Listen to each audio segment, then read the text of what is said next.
رفقا، خیلی خوش اومدین به مدرسه رسولات. امروز میخوایم بیشتر در رابطه با آموزش پرتابامون در واقع صحبت کنیم. اگر آماده هستین بریم برای ادامه کار. مجددا خوش اومدین دوستان.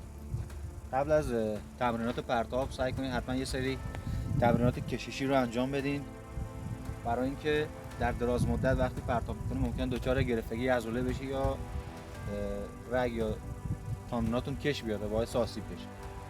همین قبل از پرتاب کشش‌های تمرینات کششی رو به خوبی انجام بدین، بدنتون گرم باشه، بعد بریم برای پرتاب.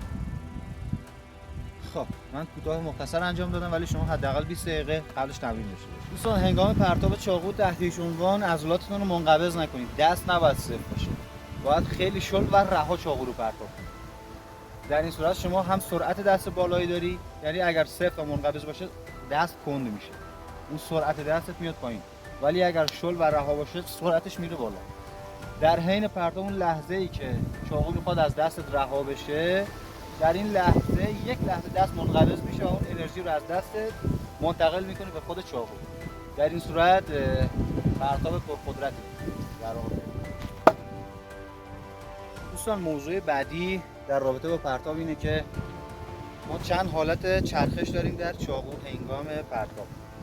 ببینید یه چرخش هست که از لحظه ای که از دست شما چاقو رها میشه تا برسه به مقصد و به هدف، یک چرخش چاقو به خودش میده. یعنی لحظه ای که من اینو پرتاب میکنم و میخوام با یک چرخش بره، شما باید از قبضه یا دسته چاقو بگیرید برای اون نوع پرتاب. هنگام پرتاب ببینید حرکت چاقو به این میخوره به هدف. نوع دیگه پرتاب اینه که از خود تیغه میگیری. این نوع پرتاب واسه چاقوهای بلند هم خیلی خوبه، چاقوهای کوتاه هم میتونه به خوبی پرتاب کنه. اگر فاصله خیلی زیاد باشه شما میتونید چند تا چرخش بدید به چاقو و سرعت و شدت بیشتر هم بهش بدید.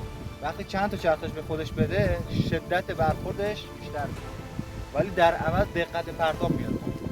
اینجاست که شما باید بتونید به اون مهارت برسید که میزان چرخش رو تا رسیدن به هدف محاسبه کنید. یعنی چاقو در لحظه ای که برخورد میکنه به هدف به پهلو نخوره، به پشت نخوره و در واقع از مسیر خودش منحرف میشه. دقت بفرمایید، من این چاقو رو میخوام با یک چرخش بخوره به هدف، یعنی در حین پرتاب من با این انگشت اشارم کنترلش میکنم. این وقتی به حرکت در میاد با انگشت دست من کنترل میشه. شما وقتی کنترلش میکنی این دیگه با یک چرخش میره تا برسه به اون هدف.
انجام بدید.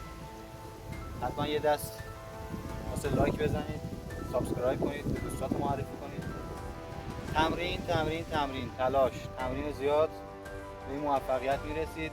قدرت انسان خیلی بیشتر از این حرفاست. کمی نیاز به دقت داره.